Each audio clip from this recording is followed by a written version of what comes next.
हाँ जी, कैसे हो सारे। नमस्कार एक बार पुनः आप सभी का तहे दिल से इस डिजिटल प्लेटफॉर्म पर हार्दिक स्वागत और अभिनंदन है। और आज के जो सेशन है उसके अंदर हमारा जो फर्स्ट चैप्टर है पर्सनालिटी डेवलपमेंट, जिसका आपका फर्स्ट एग्जाम है जो रहने वाला है। पर्सनालिटी डेवलपमेंट क्या होता है, इसकी क्या डेफिनेशन होती है, इसकी किस प्रकार की नेचर या प्रकृति होती है, ठीक है, इसके थ्योरी टाइप्स वगैरह हैं, वो इस सारे आज के सेशन के अंदर हम देखने वाले हैं। तो चलिए शुरुआत करते हैं क्लास को, और क्लास ज़्यादा से ज़्यादा आपके दोस्त वगैरह हैं उनके साथ भी शेयर जरूर करिएगा। तो चलते हैं। आज का जो टॉपिक रहेगा पर्सनैलिटी। पर्सनैलिटी की डेफिनेशन क्या है, इसका क्या नेचर है, थ्योरी क्या है इसकी, और इसके कौन कौन से प्रकार है, उसके बारे में आज का फर्स्ट चैप्टर रहने वाला।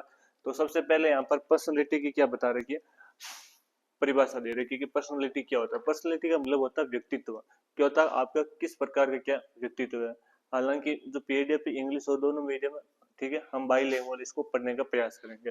तो सबसे पहले बात करेंगे इसकी डेफिनेशन क्या है, कि व्यक्तित्व उन अद्वितीय विचारों, भावनाओं, व्यवहारों का समूह है जो एक व्यक्ति को दूसरे से क्या बनाता है, अधिक दूसरों से क्या बनाता है, अलग बनाता है। तो ध्यान रखना, व्यक्तित्व क्या है या जो पर्सनैलिटी है वो क्या है। तो ये एक वो चीज है, ये भावनाएं, भावना हो सकती है या व्यवहार हो सकता है, आपकी भावना या व्यवहारों का समूह है जो आपको किसी दूसरे से क्या बनाता है, अलग बनाता है। उसको हम किसके नाम से जानते हैं, पर्सनैलिटी के नाम से जानते हैं। ठीक है, ये व्यक्ति के दृष्टिकोण, आदतों, भावनाओं को दूसरे से बातचीत करने के तरीकों को क्या इसमें शामिल है। आप किसी व्यक्ति दूसरे व्यक्तियों से बातचीत कर रहे हो, आपकी क्या भावना है, वो सारे इसके अंदर क्या होता है, शामिल होते हैं। वो आपको किसी दूसरे व्यक्ति से क्या बनाते हैं, अलग बनाते हैं। वो हमारे क्या होता है, पर्सनैलिटी होता है। ठीक है, अब बात करें इसकी प्रकृति की। इसकी प्रकृति किस प्रकार की होती है, नेचर क्या है इसका, नेचर ऑफ पर्सनैलिटी। ठीक है, तो सबसे पहले बात करेंगे, सबसे पहले आते हैं डायनेमिक। डायनेमिक का मतलब क्या होता है, गतिशील। अर्थात तो जो हमारी, मैं बात करूं व्यक्तित्व होता है हमारा, या हमारी जो पर्सनैलिटी होती है वो कैसी होती है, गतिशील होती है। व्यक्तित्व स्थिर नहीं होता, ये अनुभवों और सीखने के साथ क्या रहता है, बदलता रहता है। बिल्कुल सही बात है। जिस प्रकार हमारे पास में कोई नया अनुभव आता है, हम जैसे कोई हमारी नई चीज सीखते हैं, वैसे हमारी जो पर्सनैलिटी होती है, व्यक्तित्व होता है, उसमें क्या होता है, सुधार आता है। नई चीज हमें क्या मिलती है, सीखने को मिलती है। तो पहला इसका सही पहला पॉइंट है इसके नेचर के अंदर, कि जो हमारी पर्सनैलिटी होती है वो कैसी होती है, गतिशील होती है। गतिशील का मतलब कैसे है, कि हम जिससे भी किसी नए व्यक्ति से जुड़ते हैं, उसके अनुभवों को देखते हैं, उसको व्यक्तित्व को देखते हैं, तो उस प्रकार का जो व्यक्तित्व है वो हम अपने अंदर है जो लाने का प्रयास करते हैं। इसके कारण ये क्या करता है, ये लगातार व्यक्तित्व होते हैं, हमारी ये जो भावनाएं होती है वो क्या होती है, बदलती रहती है। तो इसका पहला टॉपिक है आपका क्या है, कि डायनेमिक होती है। कैसे होती है आपकी, डायनेमिक है ना, गतिशील होती है। दूसरा बात करूं, दूसरा होता है आपका यूनिक। यूनिक का मतलब क्या होता है, अद्वितीय। क्या होता है, अद्वितीय। कि कोई भी दो व्यक्ति समान व्यक्तित्व नहीं रखते हैं, ये हर व्यक्तित्व के लिए अलग होती है। मतलब हर व्यक्तित्व का मैं ऐसा बात करूं कि जो पर्सनैलिटी होती है वो क्या हो सकती है, अलग अलग होती है। जैसे मैं हूं, मेरी पर्सनैलिटी अपने आप पर अलग है, आप लोगों की पर्सनैलिटी अलग है, आपके मित्र हैं उसकी पर्सनैलिटी क्या रह सकती है, अलग रहती है। तो आप जो दो व्यक्ति होते हैं या दो व्यक्तियों के बीच में बातचीत करने का जो तरीका है, अनुभव वगैरह, इसको हम क्या बोलते हैं, पर्सनैलिटी बोलते हैं। पर्सनैलिटी के दो प्रकार होते हैं, या हम इसके नेचर की बात करें तो इसका जो नेचर है, उसमें सबसे पहले हमने डायनेमिक बात करा, दूसरे इसमें बात करा यूनिक। तो डायनेमिक का मतलब गतिशील होता है। आप जैसे किसी नए व्यक्ति को देखे, उसके जो गुण है, अपने भावनाएं अपने अंदर लाने का प्रयास करते हैं, और वो क्या होती है, गतिशील होती है। दूसरा आता है यूनिक, अर्थात आपका आपके मित्र का जो पर्सनैलिटी डेवलपमेंट है वो सेम नहीं सकता, अलग अलग हो सकता है। ठीक है, तो इसके अंदर हमने देखा। दूसरा आता है कि आनुवंशिकता और पर्यावरण से प्रभावित होता है, influenced by heredity and economy, sorry environment. ठीक है, सबसे पहला आता है व्यक्तित्व आनुवंशिक या पारिवारिक और पर्यावरणीय, संस्कृति, समाज, शिक्षा कारकों से क्या हो सकता है, विकसित होता है। कि आपका जो पर्सनैलिटी डेवलपमेंट वो किस प्रकार विकसित होता है। तो पहला बात आता है व्यक्तित्व आनुवंशिक। व्यक्तित्व आनुवंशिक का मतलब होता है पारिवारिक गुण। मतलब जो हमें अपने पीढ़ियों से हम क्या करते हैं, अर्जित करते हैं, या अपने परिवार के किसी सदस्य, अपने जो माता पिता की कोई पर्सनैलिटी है वो अपने अंदर आ जाए, तो वो कैसा होगा, आपका पारिवारिक गुण होगा। कैसा होता है, पारिवारिक या व्यक्तित्व क्या हो सकता है, अनुवांशिक हो सकता है। दूसरा था पर्यावरणीय। पर्यावरणीय का मतलब होता है कि हमारी संस्कृति किस प्रकार की, अपना समाज किस प्रकार का, अपना धर्म किस प्रकार का होता है। उस धर्म, समाज या संस्कृति को देखते हो, या उनके जो गुण है वो हम अपने अंदर ट्रांसलेट करते हैं, तो वो कैसा था आपका पर्यावरणीय, अर्थात एनवायरमेंटल, हमारे आसपास का एनवायरमेंटल कैसा, उस प्रकार की पर्सनैलिटी हमारे अंदर डेवलप हो जाती है। तो वो कैसा होता है, आपका एनवायरमेंटल है, मैं बात करूं, पर्सनैलिटी होती है। ठीक है, ये दो कारकों से क्या होती है, विकसित होती है। इसका एक आता आपका स्थिरता और अनुकूल क्षमता। स्थिरता और अनुकूलन क्षमता कौन सी होती है, कंसिस्टेंसी एंड एडेबिलिटी होती है, उसके बारे में बात करते हैं। तो व्यक्तित्व स्थिर रहता है, व्यक्तित्व कैसा रहता है आपका, स्थिर रहता है। व्यक्तित्व आपका कैसा रहता है, स्थित रहता है, लेकिन विभिन्न परिस्थितियों के अनुसार ढलता भी है। आपकी जैसी पारिस्थितिक स्थिति रहेगी, ये जो पर्सनैलिटी है वो उसके अनुसार क्या हो जाएगी, सेट हो जाएगी, या उसके अनुसार क्या रहती है, आपकी बदलती रहती है। ठीक है, आगे मैं बात करूं, जो पर्सनैलिटी होती है वो आपके अचेतन जो मन है, आपके बचपन के अनुभवों से बनता है। किस प्रकार बनता है, बचपन से बनता है, कि जैसे आप बचपन में रहोगे, बचपन के अंदर जैसे आपके अंदर पर्सनैलिटी बदलेगी, आप जिस प्रकार से बड़े होगे, आपके अंदर जो पर्सनैलिटी वो लगभग 90 से 95% की रहेगी, सेम रहेगी। ठीक है, इसके 3 भाग होते हैं, सहज प्रकृति जिसको हम आईडी बोल सकते हैं, इगो यानी वास्तविकता, और सुपर इगो यानी जो नैतिकता है, वो इस प्रकार के अंदर इसमें शामिल होती है। तो इसमें 3 चीज शामिल होगी। पहला इसमें के अंदर क्या आता है, सहज प्रकृति इसके अंदर शामिल है, दूसरे इसके अंदर नैतिकता, और तीसरा इसके अंदर आता है आपका वास्तविकता। ठीक है, आगे हम बात करते हैं, एक थ्योरी आती है हमारी विशेषता सिद्धांत, ट्रिट थ्योरी के नाम से जानते हैं, या गॉर्डन अलोफ्ट के नाम से जानते हैं। क्या होती है कि व्यक्तित्व विभिन्न विशेषताएं जैसे ईमानदारी है, दयालुता है, इससे क्या बनता है। तो आप जो आपकी जो डेवलपमेंट है, या मैं बात करूँ जो आपका व्यक्तित्व है, वो किस विशेषताओं से बनता है। तो ये तो आपकी ईमानदारी किस प्रकार की है, आपकी किसी जीव के प्रति या किसी दूसरे व्यक्ति के प्रति आपकी जो रेस्पॉन्सिबिलिटी है वो किस प्रकार की है, इससे क्या बनता है, आपका व्यक्तित्व बनता है। इसके गुण होते हैं, जैसे आपका मैं बात करूँ, कोरिडोनल यानी प्रधान होता है, सेंट्रल यानी महत्वपूर्ण होता है, सिक्योर सेकेंडरी यानी स्थिति के अनुसार ये क्या बदलता है, बदलता है, सिचुएशन के अनुसार होता है सेकेंडरी। ठीक है, तीसरा इसके अंदर आता है ह्यूमैनिटीज थ्योरी। कौन सी आती है, ह्यूमैनिटीज थ्योरी। ह्यूमैनिटीज थ्योरी के अंदर क्या आएगा, मान मानवतावादी सिद्धांत। कौन सा था, मानवतावादी सिद्धांत। तो इसके अंदर क्या था कि व्यक्तित्व आत्मविकास और व्यक्तित्व अनुभवों से बनता है। जो व्यक्ति होते हैं उसके अंदर किस प्रकार का सेल्फ कॉन्फिडेंस, किस प्रकार को उसके अंदर, इससे अनुसार उसका क्या बनता है, व्यक्तित्व अनुभवों से बनता है। तो पर्सनैलिटी के अंदर ध्यान रखना कि व्यक्तित्व का जो सेल्फ कॉन्फिडेंस है वो भी इसके अंदर क्या रहता है, इंपॉर्टेंट रहता है। मैस्लो के जरूरत के पदानुक्रम व्यक्तित्व विकास के समझदारी है। क्या जो मैस्लो है, तो मैस्लो क्या कहता है कि जरूरत की पदानुक्रम व्यक्तित्व विकास की को समझाती है। ठीक है, चौथा इसके अंदर आता है आपका पॉइंट है जिसका नाम है social learning theory. Social learning यानी सामाजिक अधिगम सिद्धांत। इंपॉर्टेंट है, सामाजिक अधिगम सिद्धांत है, वेरी वेरी इंपॉर्टेंट है, कई एग्जाम के अंदर इसको पूछा गया है, तो ध्यान रखना। सामाजिक अधिगम सिद्धांत, व्यक्ति तो दूसरों को देखकर वो समाज संपर्क से प्रभावित होता है। बिल्कुल बात है, जैसे मैं हूँ तो मैं मेरे आसपास का समाज कैसा है, हमारे आसपास की संस्कृति कैसे है, मैं किस प्रकार के लोगों से जुड़ा हूँ, तो उस प्रकार की जो मैं बात करूँ पर्सनैलिटी मैं अपने आप के अंदर विकसित करूंगा। और ये बात ये रखती है, व्यक्ति दूसरों को देखकर, और सामाजिक संपर्क, सामाजिक संपर्क का मतलब क्या होता है, हमारा समाज, हमारे चारों ओर का जो एनवायरमेंटल पर्यावरण वो किस प्रकार का, उनसे मैं क्या होऊंगा, बिल्कुल प्रभावित होऊंगा। ठीक है, मैं जिस एरिया के अंदर रह रहा हूँ वहाँ के लोग कैसे हैं, मैं किस प्रकार के लोगों से जुड़ा हूँ, मेरी क्या कल्चर क्या है, वो सारी चीजें एक दूसरे को क्या करती है, प्रभावित करती है। इसको बोलते हैं सामाजिक अधिगम सिद्धांत। सामाजिक का मतलब क्या होता है, समाज। एक तरह से मान लो समाज हमारे आसपास का जो मैं बात करूँ सोशल है, वो इससे क्या होता है, हमारी पर्सनैलिटी प्रभावित होती है। ठीक है,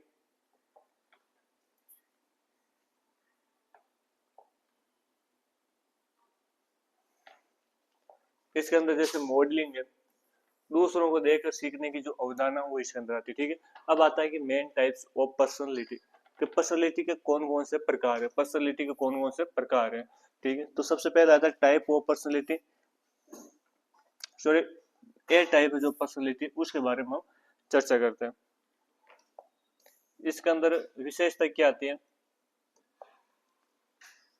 इसमें आता है हाईली कम्पिटेटिव यानी अत्यधिक प्रतिस्पर्धा। हाईली कम्पिटेटिव का मतलब क्या था, मतलब प्रतिस्पर्धा है वो तो क्या रहेगी आपकी, अधिक रहेगी। एंड गोल ओरिएंटेड, अर्थात आपका जो लक्ष्य है, गोल है, वो कैसे रहेगा, ओरिएंटेड है ना, कैसा रहता है, केंद्रित रहता है। दूसरी आती है ऑलवेज इज ए हुरी इंपॉर्टेंट, अर्थात हमेशा जल्दी में रहते हैं और अधीर होते हैं। कैसे होते हैं, ऑलवेज इज ए हुरी यानी हमेशा कैसे रहते, हुरी है ना, जल्दी में रहना, और अधीर रहते हैं।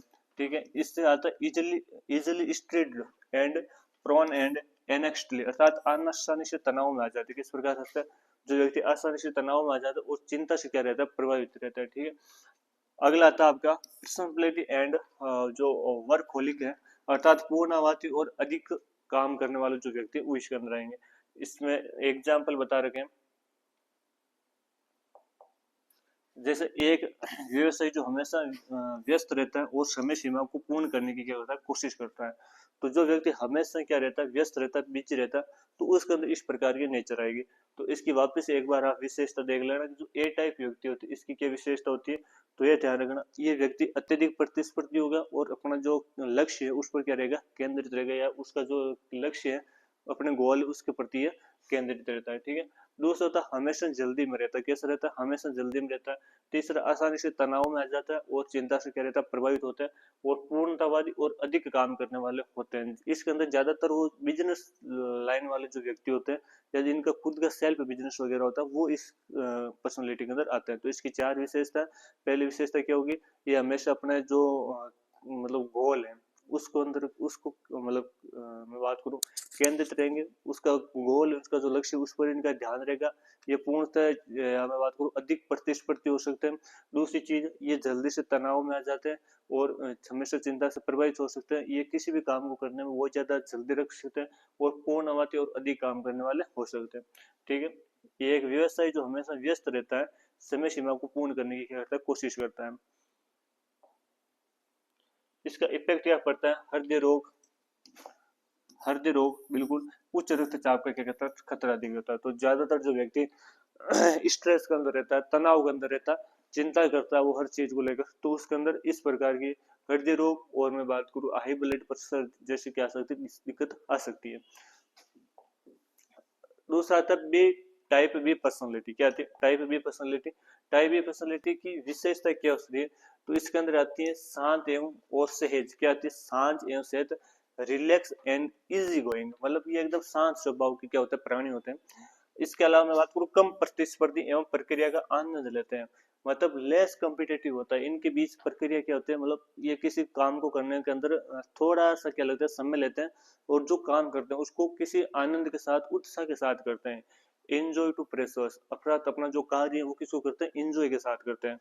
तीसरा आता है लेस प्रोन टू स्ट्रेस, अर्थात ये तनाव क्या करते हैं और चिंता से कम प्रभावित होते हैं। Less prone to stress and anxiety, ठीक है, ये तनाव और चिंता से क्या होता है, कम प्रभावित होते हैं। तो जो ए टाइप के होते हैं वो इसका उल्टा होता है। वो किस प्रकार होते हैं, वो अत्यधिक मतलब बात करूं प्रतिस्पर्धी हो सकते हैं, किसी काम करने को जल्दी करते हैं, तनाव उसमें ज्यादा आता है।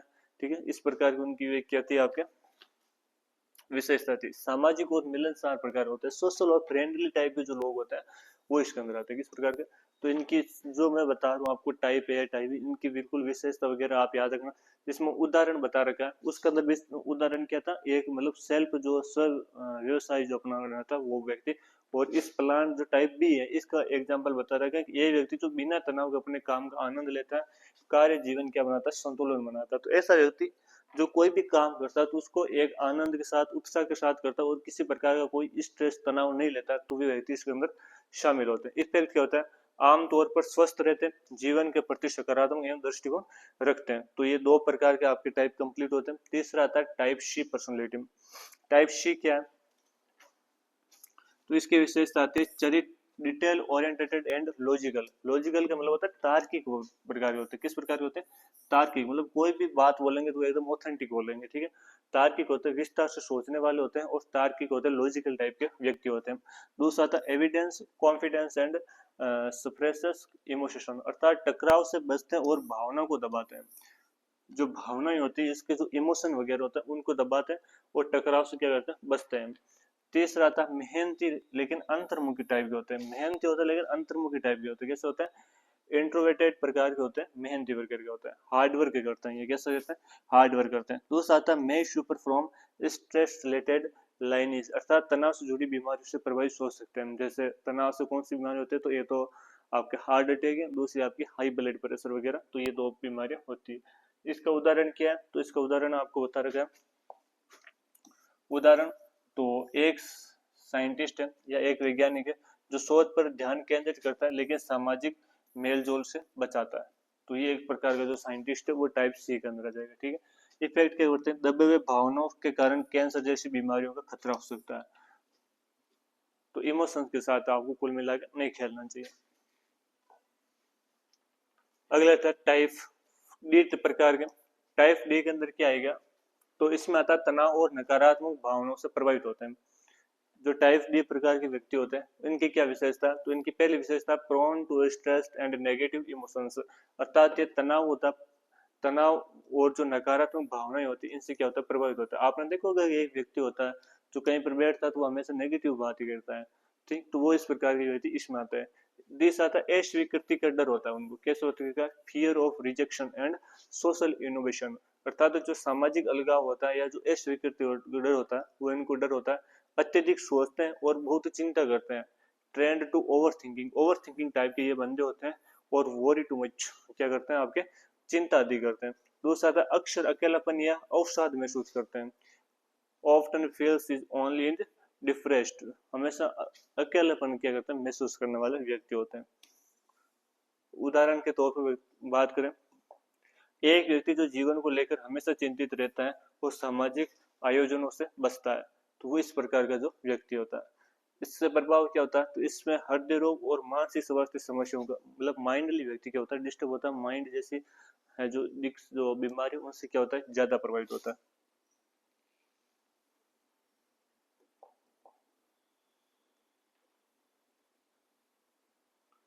अदर थ्योरेटिकल पर्सनालिटी क्लासिफिकेशन, मतलब अन्य जो व्यक्तित्व वर्गीकरण उसके बारे में पढ़ते हैं। तो जो कार्ल, मैं बात करूं जो जंग है उसका पर्सनालिटी के कौन कौन से प्रकार बताए उसके बारे में थे कार्ल जंग के बारे में। ठीक है, तो सबसे पहले इन्होंने बताया इंट्रोवेटेड मतलब अंतर्मुखी टाइप के व्यक्ति होते हैं, अकेलापन पसंद करते हैं और गहराई से सोचते हैं और सामाजिक मेलजोल से बचते हैं। तो ध्यान रखना, जो पहले पहले प्रकार की कौन सा है आपके अंतर्मुखी, अंतर्मुखी मतलब अकेलापन महसूस करते हैं, आपके गहराई से सोचते हैं और सामाजिक मेलजोल से बचते हैं। कोई भी सामाजिक आयोजन होगा तो वहां से जाने से ये क्या करेंगे, बचेंगे। दूसरा आता है एक्सट्रोवेंट। एक्सट्रोवेंट का मतलब होता है बहिर्मुखी, इंट्रोवेंट है ना अंतर्मुखी। तो बहिर्मुखी टाइप के कैसे होता है, अंतर्मुखी का जस्ट उल्टा कर दो, ये कैसे होता है, मिलनसार होता है। कैसे होता है, मिलनसार टाइप होता है। मिलनसार है ना, एक दूसरे मिलते हैं, सामाजिक आयोजन वगैरह होता है, हमारे सामाजिक कार्य वगैरह में होता है, सामाजिक अंदर होता है, वहां पर जाते हैं। बातों नहीं टाइप के होते हैं, बातें खूब करते हैं, लोगों के साथ रहना क्या करते हैं, पसंद करते हैं। जबकि जो मैं बात करूँ अंतर्मुखी थे, इंट्रोवर्ट टाइप के प्रकार थे, तो वो कैसे थे, वो हमेशा अकेलापन महसूस करते थे, सामाजिक कार्यों के अंदर नहीं जाते थे और लोगों से बातचीत मतलब हमेशा अकेलापन महसूस करते थे। ठीक है, अगला आता है एम्ब्रीवेटेड अर्थात उभयमुखी। अंतर्मुखी, बहिर्मुखी और उभयमुखी। उभयमुखी कौन सा होता है, अंतर्मुखी और बहिर्मुखी के बीच का संतुलित, परिस्थितियों के अनुसार बदलता है, परिस्थितियों के अनुसार जो खेल लेता है वो कैसे होता है आपका बहिर्मुखी। जैसे उसके प्रति परिस्थिति यदि अनुकूल है, ठीक है, तो वो किसी सामाजिक कार्यक्रम में चला जाएगा, लेकिन परिस्थिति यदि अनुकूल नहीं है तो वो वहां पर नहीं जा पाएगा। इसके अलावा मान लो किसी से बातें करनी है और एकदम वो फ्री बैठा तो वो बातें कर लेगा। मान लो एग्जाम टाइम आ गया और उसको पता है कि बिल्कुल अब जो टाइम वेस्ट नहीं करना चाहिए, तो वो क्या करेगा, बिल्कुल अकेलापन महसूस हो जाएगा, एक कमरे के अंदर क्या हो जाएगा, बंद हो जाएगा, पूरा अपना जो ध्यान है वो पर स्टडी पर रहेगा। तो उस प्रकार के जो प्राणी होते हैं वो किस में आएगा, उभय लिंग में आए। तो जो कार्ल जंग था, कार्ल जंग के अनुसार तीन प्रकार के थे। जो पर्सनैलिटी डेवलपमेंट है, व्यक्तित्व होते हैं वो तीन प्रकार के होते हैं। पहले कौन सा होता है, तो पहले आता है आपका अंतर्मुखी। कौन सा था, अंतर्मुखी, अंतर्मुखी। दूसरा आता आपका बहिर्मुखी। कौन सा था, बहिर्मुखी। और जो तीसरा था वो आता आपका उभयमुखी। कौन सा था, उभयमुखी। मैं बात करूं अंतर्मुखी, तो अंतर्मुखी किस प्रकार होता है, तो ध्यान रखना ये सामाजिक कार्यक्रमों में नहीं जाते हैं, हमेशा अकेलापन महसूस करते हैं। ठीक है, दूसरा होता है बहिर्मुखी। बहिर्मुखी कैसे होता है, मिलनसार होते हैं, सामाजिक कार्यक्रमों में जाते हैं और बातें बहुत ज्यादा करते हैं। और बहिर्मुखी कौन सा होता है, बहिर्मुखी परिस्थितियों के अनुसार करते हैं। यदि उनके परिस्थिति अनुकूल रहेगी तो वो बातें भी कर लेंगे, पूरा काम कर लेंगे, लेकिन यदि परिस्थिति अनुकूल रहेंगे तो उस प्रकार का काम नहीं करेंगे। तो कार्ल जंग के अनुसार तीन प्रकार है। ठीक है, अगला आता है इंपॉर्टेंस ऑफ अंडरस्टैंडिंग पर्सनैलिटी अर्थात व्यक्तित्व को समझने का महत्व। अंडरस्टैंडिंग किस प्रकार करते हैं, तो मैं बात करूं अंडरस्टैंडिंग की बात करें तो व्यक्तित्व को समझने से संचार, संबंध, नेतृत्व तथा व्यक्तित्व विकास में क्या होता है, सुधार होता है। बिल्कुल सही है। जो व्यक्ति होता है संचार यानी जो कम्युनिकेशन है वो, संबंध यानी जो रिलेशनशिप है वो, नेतृत्व यानी जो लीडरशिप करने की जो क्षमता होती है उसमें कहीं ना कहीं क्या होता है, इम्प्रूव होता है। क्या होता है, इम्प्रूव होता है। अगला बात करें इम्पोर्टेंस किसका, कि व्यक्तित्व को समझने का क्या महत्व है। किसी भी व्यक्ति है उसको समझने का क्या महत्व है, तो उसमें महत्व सबसे पहले बता रखा है कि improve self awareness. Self awareness का मतलब क्या होता है कि जो हमारी आत्म जागरूकता है या हमारी जो जागरूकता है, जो सेल्फ अवेयरनेस है वो क्या होता है, इम्प्रूव होता है। तो व्यक्ति अपनी शक्तियों और कमजोरियों को क्या पता, समझ पाता है। सेल्फ अवेयरनेस इसके अंदर विकसित होते हैं। दूसरा मैं बात करूं, संचार कौशल में जो होती है आपके सुधार होता है। इंक्रीज टू कम्युनिकेशन स्किल, तो दूसरों को समझने से प्रभावी संवाद स्थापित होता है। प्रभावी संवाद यानी आपकी जो बोलने की कला है, आप किस प्रकार संवाद करते हो, वो एक दूसरे के साथ प्रभावित होता है। तीसरा आता है बिल्ड्स हेल्थ रिलेशनशिप, अर्थात आपका जो स्वस्थ संबंधों का निर्माण, स्वस्थ संबंधों का निर्माण, विश्वास यानी जो प्रोमोट्स है, ट्रस्ट है, कॉर्पोरेशन और इम्प्लिसिट है उसके अंदर, या मैं बात करूं विश्वास है, सहयोग है, सहानुभूति इसके अंदर बढ़ती है।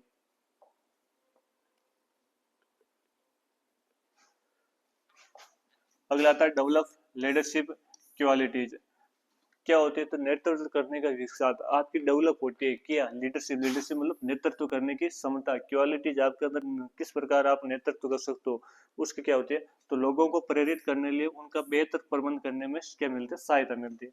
अगला आता इम्प्रूव डिसीजन मेकिंग, निर्णय लेने की क्षमता। आप किस प्रकार डिसीजन क्या ले सकते हो, उसकी जो आपके डिसीजन लेने की जो क्षमता है वो कहीं ना क्या होती है, विकसित होती है। दूसरा था सपोर्ट कैरियर डेवलपमेंट। सपोर्ट्स आपका जो कैरियर है, आपका भविष्य है, उसको विकसित करने की क्या न क्या मिलती है आपको, कैरियर विकसित करने में क्या मिलती है आपको, सहायता मिलती है। क्या मिलती है, सहायता मिलती है। अगला आता है हेल्प टू स्ट्रेस मैनेजमेंट, अर्थात तनाव प्रबंधन में सहायता। तनाव, कि आप जो तनाव है उसको किस प्रकार मैनेजमेंट कर सकते हो। ठीक है। अगला आता है फैक्टर इफेक्टिंग पर्सनैलिटी, व्यक्तित्व को प्रभावित करने वाले कारक। व्यक्तित्व को प्रभावित करने वाले कारक वो कौन कौन से, तो उसके बारे में हम देखते हैं।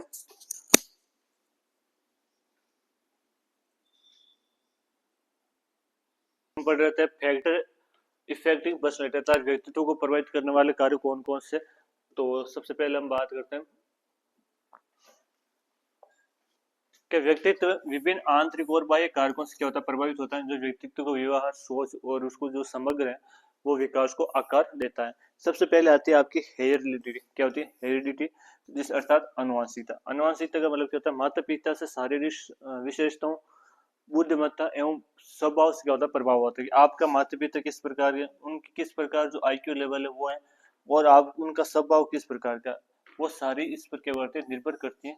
मतलब आप अनुवांशिक, आपके माता पिता के जो गुण है वो यदि आपके अंदर आते हैं तो वो सारी इसके अंदर डिपेंड करते हैं। इस आता है एनवायरमेंटल, पर्यावरण, अर्थात आपका पर्यावरण कैसा, आपका समाज कैसा, आप किस प्रकार की संस्कृति को फॉलो करते हैं वो उसके आपके पास में आ जाएगी। इसके अंदर परिवार, विद्यालय है, आपके मित्र है, आपका समाज, आपकी संस्कृति, वो सारी इसके अंदर महत्वपूर्ण भूमिका निभाते हैं। ठीक है। तीसरा था आपका एजुकेशन, के आपने किस प्रकार की शिक्षा ली है, या शिक्षा ली है वो कहाँ से ली है, किस एरिया से ली है, वो सारा उस पर डिपेंड करता है। कि शिक्षा ज्ञान है, आपका आत्मविश्वास को, सेल्फ जो आपका अवेयरनेस है वो, संचार कम्युनिकेशन को, आपका व्यवहार, आपकी क्या किस प्रकार की स्किल है, बिहेवियर आपका किस प्रकार को, आदि में सुधार लाते। ठीक है। ये इसको प्रभावित करती है। तीसरा आता है कल्चर, अर्थात संस्कृति। संस्कृति मैंने बता दिया, आप किस प्रकार की संस्कृति को फॉलो करोगे। संस्कृति बिल्कुल आपके व्यक्तित्व में क्या लाएगी, कहीं ना कहीं चेंजेस लाएगी। हर हम बात करते हैं कि जो संस्कृति है वो आपके हर एरिया के अनुसार चेंज होती है। जैसे राजस्थान की संस्कृति अलग है, आप उधर साउथ इंडिया के अंदर चले जाते हो तो वहाँ की जो संस्कृति वो अलग है। तो आप यदि साउथ इंडिया के अंदर जन्म लेते हैं तो आप उस प्रकार की संस्कृति को फॉलो करते हैं। आपने राजस्थान में लिया तो राजस्थान की फॉलो करते हैं। तो बिल्कुल जो संस्कृति है वो क्षेत्र के अनुसार बदलते रहते हैं और क्षेत्र के अनुसार बदलते रहते हैं। तो आप जिस प्रकार के जहाँ पर जन्म लेते हैं, जिस प्रकार के एरिया में रहते हैं, आप उस प्रकार की संस्कृति को फॉलो कर लेते हैं। तो वो भी कहीं ना कहीं आपकी पर्सनैलिटी को प्रभावित करती है। तो प्रभावित करने वाला हमने जो कार्य देखे उसमें सबसे पहला कार्य था अनुवांशिकता। कौन सा था, अनुवांशिकता, अर्थात जो हेरिडिटी है वो है। अनुवांशिकता मतलब आपके माता पिता है उनका किस प्रकार स्वभाव है, वो सारी चीजें इसके अंदर आ जाएंगी। ठीक है। दूसरा हमने देखा एनवायरमेंटल, पर्यावरण, आप किस प्रकार के पर्यावरण के अंदर है, तो वो चीज। तीसरी आपकी एजुकेशन यानी आपकी जो शिक्षा है वो, और चौथा आपकी जो है आपकी संस्कृति।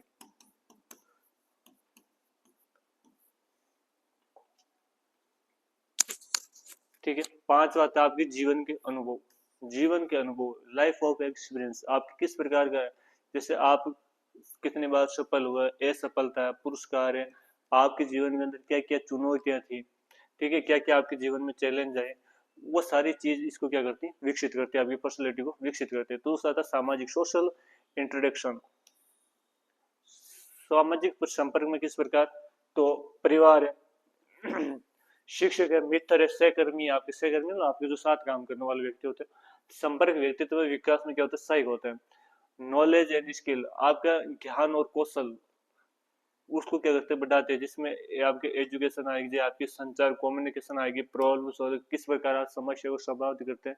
ठीक है। क्रिटिकल थिंकिंग, ये सारी इसके अंदर आ जाएगी। इसके अलावा आते हैं डिसिप्लिन एथिक्स, अर्थात अनुशासन और नैतिकता। स्कूल है आपकी, स्कूल में आप किस प्रकार आपकी जो डिसिप्लिन है, किस प्रकार आप अनुशासित रहते हो, टीम वर्क किस प्रकार का आपका, सोशल स्किल, वो सारी इसके अंदर आ जाएंगे। तो इसमें एग्जाम्पल बता रहा है कि अच्छी शिक्षा प्राप्त, अच्छी शिक्षा प्राप्त व्यक्ति जिसकी संचार क्षमता और नैतिक मूल्य मजबूत होते हैं, अधिक आत्मविश्वासी और सफल होता है। तो बिल्कुल जिस व्यक्ति की शिक्षा अच्छी होती है, शिक्षा प्राप्त व्यक्ति होती है, जिसकी संचार अर्थात दूसरों को अपनी बात दूसरों तक रखने की जो उसकी स्किल है, कम्युनिकेशन स्किल है, उसका स्ट्रॉन्ग होता है, नैतिक मूल्य मजबूत होते हैं जिसके, ठीक है, वो अधिक आत्मविश्वासी और अधिक क्या होता है, सफल होता है। इसका सबसे अच्छा उदाहरण आपने नेता वगैरह को देखा होगा कि वो किस प्रकार है जो इस चीज को है जो किस प्रकार कंट्रोल कर लेते हैं। ठीक है। तो साथ फैमिली और पैरेंटिंग अर्थात पैरानेटिंग, जिसमें पालन पोषण आ जाता है। तो बच्चे को पहली शिक्षा घर से शुरू होती है, इसलिए परिवार और पालन पोषण शैली व्यक्तित्व विकास में महत्वपूर्ण भूमिका निभाता है। बिल्कुल सही। हमारे सबकी जो पहली गुरु है वो माँ को माना जाता है, और हमारी जो प्रारंभिक शिक्षा होती है वो क्या होती है, घर से शुरू होती है, जिसके अंदर हम किस प्रकार बोलना है, बड़ों का किस प्रकार है जो सम्मान करना है, छोटों से किस प्रकार बोलना है। ठीक है। वो सारी जो हम बात करें सामाजिक जो गतिविधियां होता है वो सीखते हैं। ये व्यक्तित्व को किस प्रकार प्रभावित करती है। हमारे जो माता पिता हैं वो बड़ों के साथ में या अपने बाकी परिवार के सदस्य के साथ उनका जो बोलने का तरीका है वो किस प्रकार बिहेवियर करते हैं, वो सारी चीजें हम उससे लेते हैं। ठीक है। अगला आता है ऑथोरिटी पैरेंटिंग, अर्थात सख्त लेकिन प्यार भरा पालन पोषण। ठीक है। वो इसके अंदर आ जाएगा, जिसके अंदर रेस्पॉन्सिबिलिटी आपका, डिसिप्लिन है, ठीक है, कॉन्फिडेंस है, वो सारी चीजें इसके अंदर आएगी। दूसरा आता है आपका नेगेटिवफुल पार्टनेटिंग, अर्थात उपेक्षाकृत पालना पोषण। ठीक है। Can head to increase low self esteem and behaviour issue, आपके जो व्यवहार है उसको कहीं ना कहीं वो दिक्कत करेगा। अगला आता है उदाहरण, उदाहरण के अंदर आता है जैसे सने और अनुशासन में पले बच्चे अत्यधिक भावनात्मक रूप से स्थिर होते, कैसे होते हैं, उनकी जो भावनात्मक होता है वो अधिक क्या होता है, मजबूत होता है। अगला आता है मीडिया एंड टेक्नोलॉजी, मीडिया और प्रौद्योगिकी। मीडिया भी क्या इम्पैक्ट करता है अपने सोशल जो है पर्सनैलिटी उस पर। तो सबसे पहले आता है डिजिटल मीडिया, फिल्म है, सोशल नेटवर्किंग साइट हमारे विचारों, दृष्टिकोण और व्यवहारों को क्या करते हैं, प्रभावित करते हैं। तो हम सोचते हैं कि जिस प्रकार के हम सुनते हैं, जिस प्रकार की चीजें हम देखते हैं, हम उसे उस प्रकार के बन जाते हैं। तो ये सारी चीजें इसमें आ जाएगी। ठीक है। How does to affect personality, यदि व्यक्तित्व को कैसे प्रभावित करता है। ठीक है। तो ये चीजें जो सोशल मीडिया को किस प्रकार प्रभावित करती है, तो इसमें बता रखा है पॉजिटिव इम्पैक्ट, सकारात्मक प्रभाव। सकारात्मक प्रभाव किस प्रकार पड़ता है, तो explore to knowledge, self improvement, content to inspiration. इसका मतलब क्या होता है, कोई सकारात्मक प्रभाव किस प्रकार पड़ता है सोशल मीडिया का, कि आपका जो सेल्फ इम्प्रूवमेंट है, आपका खुद का जो अनुशासन या सेल्फ इंप्रेशन वो किस प्रकार बढ़ा सकते हो। दूसरा था नेगेटिव इम्पैक्ट, नकारात्मक प्रभाव क्या पड़ता है, तो addiction to social media to media can be lead to stress, anxiety and अनलीजर एक्सक्रिप्शन है, उसके अंदर इसका प्रभाव पड़ता है। मतलब नकारात्मक प्रभाव से चीजें आएगी हमारे, या हम चीजों को देखेंगे तो उससे जो हम स्ट्रेस वगैरह है, जो तनाव वगैरह है, एनेक्सटेंड जो तनाव वगैरह है, उसको क्या नहीं कर पाता, स्ट्रेस नहीं कर पाता, उससे किस प्रकार फेस आया जा सकता है, वो चीजें हम इसमें नहीं सीख पाते। ठीक है, उदाहरण पर तौर बता रखे हैं कि प्रेरणादायक सामग्री देखने से आत्मविश्वास बढ़ता है, बिल्कुल सही है। आत्मविश्वास जो सेल्फ कॉन्फिडेंस है आपका, वो किसके अंदर क्या होता है, इंप्रूव होता है। जबकि अत्यधिक गेमिंग सामाजिक अलगाव का जो कारण बन जाता है। ठीक है, हम पूरे दिन रील देखते हैं, ठीक है, पूरे दिन मोबाइल के अंदर वीडियो गेमिंग करते हैं, तो उसके अंदर जाहिर सी बात स्ट्रेस वगैरह इस प्रकार की हमारे सामने दिक्कत आएगी। अगला आता है लाइफ एक्सपीरियंस, जीवन का अनुभव। इसमें क्या होता है कि व्यक्तित्व अनुभव चुनौतियों और असफलता व्यक्तित्व को क्या देती है, आकार देती है। आपकी जो पर्सनल एक्सपीरियंस है, चैलेंजेस है, आपके जो फेलियर्स है, पर्सनैलिटी है, वो इसको क्या करती है, आकार देती है। ठीक है, आपके समक्ष क्या क्या चुनौती हुई, आप कितने बार असफल हुए, असफल होने के बाद आपने किस प्रकार वापस जीरो लेवल से जो शुरुआत करते हैं, तो सारी आपको जो जीवन का अनुभव होता है वो इसके पास में आता है। ठीक है, अगला था how does to affect personality. जो पर्सनैलिटी है वो किस प्रकार एक व्यक्तित्व क्या करती है, प्रभावित करती है। तो सबसे पहले आती है आपकी डिफिकल्टीज एंड फेलियर्स, कठिनाई और असफलताएं। दूसरा था सक्सेस और अचीवमेंट, सफलताएं और उपलब्धियां। तो ये दो इसके अंदर क्या करेगी, आपको जो जीवन के अनुभव को प्रभावित करती है। पहला था आपका, उदाहरण के तौर पर बताऊं तो सबसे पहला था एक आर्थिक संकट में, एक आर्थिक संकट या व्यक्तित्व कठिनाई से उबरने वाले व्यक्ति मानसिक रूप से क्या होता है, मजबूत बनाता है।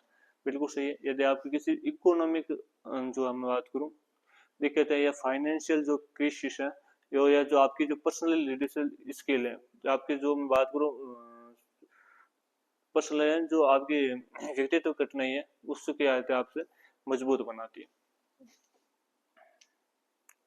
तो ये हमारा जो फर्स्ट चैप्टर था इसकी क्लास थी, और इस क्लास के अंदर बिल्कुल हमने देखा कि भाई पर्सनैलिटी क्या है, इसकी डेफिनेशन क्या है, नेचर क्या है, इसकी कौन कौन सी थ्योरी, क्या क्या टाइप है। टाइप 4 प्रकार के देखे थे, type A, type B, type C, type D. तो ये आज की हमारी क्लास थी, कैसे लगी कमेंट करके जरूर बताना, और हम रोजाना आपके जो इस प्रकार की थ्योरी क्लास लेके आएंगे, तो बिल्कुल हमारे साथ जुड़े रहेंगे। मिलते हैं नेक्स्ट क्लास में, तब तक के लिए धन्यवाद।